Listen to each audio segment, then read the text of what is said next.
Η επιστροφή στη Σμύρνη είναι μια τριλογία μυθιστορηματική με θέμα την Μικρά Ασία και τη Μικρασιατική καταστροφή. Ξεκινάει το 1897 στον άτυχο λεγόμενο πόλεμο ανάμεσα στους Έλληνες και στους Τούρκους και φτάνει μέχρι το 1922 με την πυρκαγιά της Σμύρνης και τον ξεριζωμό.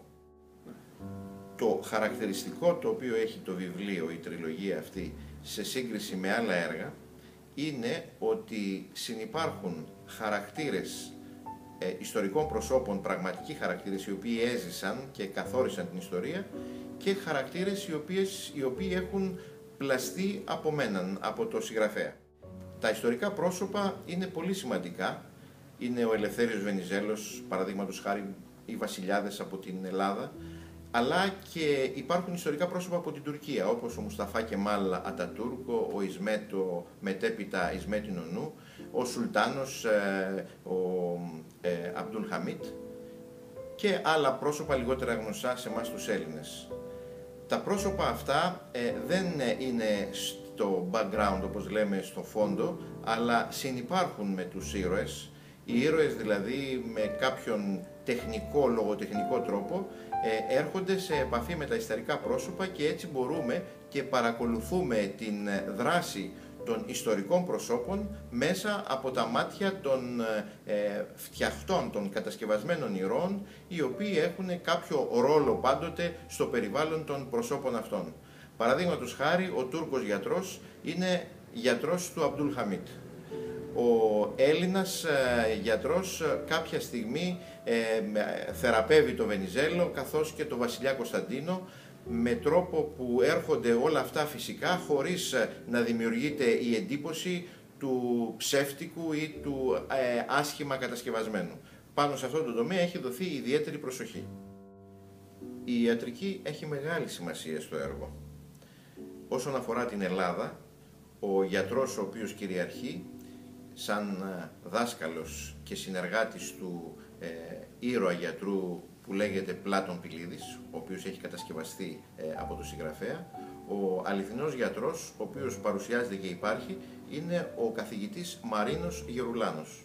Ο Μαρίνος Γερουλάνος ήταν εκείνος ο οποίος διέγνωσε στον Ελευθέριο Βενιζέλο μία θροβοφλεβίτιδα από παλιά σαλμονέλωση, την οποία οι άλλοι γιατροί τη θεωρούσαν ότι ήταν κύλη και ετοιμάζονταν να τον χειρουργήσουν γι' αυτό, πράγμα που θα σήμαινε οδυνηρές περιπέτειες και ίσως και το θάνατο του Βενιζέλου το 1910.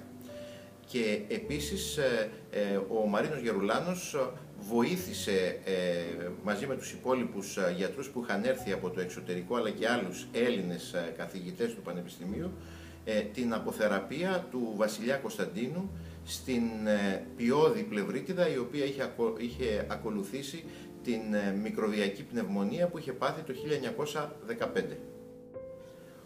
Όσον αφορά τον Τούρκο γιατρό, ο οποίος λέγεται Χουσνί Μενεξελής και είναι γείτονας στη Σμύρνη με τον Έλληνα γιατρό Πλάτωνα Πηλίδη, αυτός ήταν μαθητής του Σπύρου Μαυρογέννη Πασά, ο οποίος είναι υπαρκτό πρόσωπο, ήταν καθηγητής στο Πανεπιστήμιο της Κωνσταντινούπολης και μάλιστα ήταν ο προσωπικός γιατρός του Σουλτάνου Αμπτούλ Χαμίτ. Για ένα διάστημα μάλιστα ήταν τόσο έμπιστος του Σουλτάνου και της μητέρας, της θετής μητέρας του Σουλτάνου, γιατί η πραγματική του μητέρα είχε πεθάνει μικρή, ώστε αντιμετώπισε όλη τη διπλωματική κρίση του 1880, που είχε να κάνει μάλιστα και με την τύχη της Κύπρου τότε, ανάμεσα στους Εγγλέζους και στους Οθωμανούς. Αντιμετώπισε λοιπόν όλη αυτή την κρίση σαν κυρίαρχο πρόσωπο πολιτικό, ενώ ο Αμπτούλ Χαμίτ ήταν σε κατάσταση που δεν μπορούσε να λειτουργήσει πνευματικά. Ο γιατρός αυτός συστήνει αργότερα τον μαθητή του Χουσνί Μενεξελή, είναι ο Τούρκος ο κατασκευασμένος, ας το πούμε έτσι, ήρωας γιατρός που συνεχίζει και θεραπεύει τον Αμπτούλ Χαμίτ. Η τριλογία αποτελείται από 3 μέρη. Το πρώτο μέρος λέγεται «Η θάλασσά μας» και παρουσιάζει την ελληνική πλευρά της ιστορίας από το 1897 μέχρι το 1918. Το δεύτερο μέρος έχει τουρκικό τίτλο. Λέγεται «Ιτιχάτ Βε Τερακή», που στα τουρκικά σημαίνει «Ένωση και Πρόοδος». Είναι το όνομα του κόμματος των Νεότουρκων και το βιβλίο παρουσιάζει την τουρκική ιστορία, την τουρκική πλευρά των γεγονότων από το 1897 μέχρι το 1918. Το τρίτο μέρος, που φέρει τον τίτλο «Φως εξ Ανατολών», «Φως εξ Ανατολών» ήταν το όνομα του Πανεπιστημίου της Σμύρνης, το οποίο ιδρύθηκε αλλά δεν λειτουργήσε ποτέ.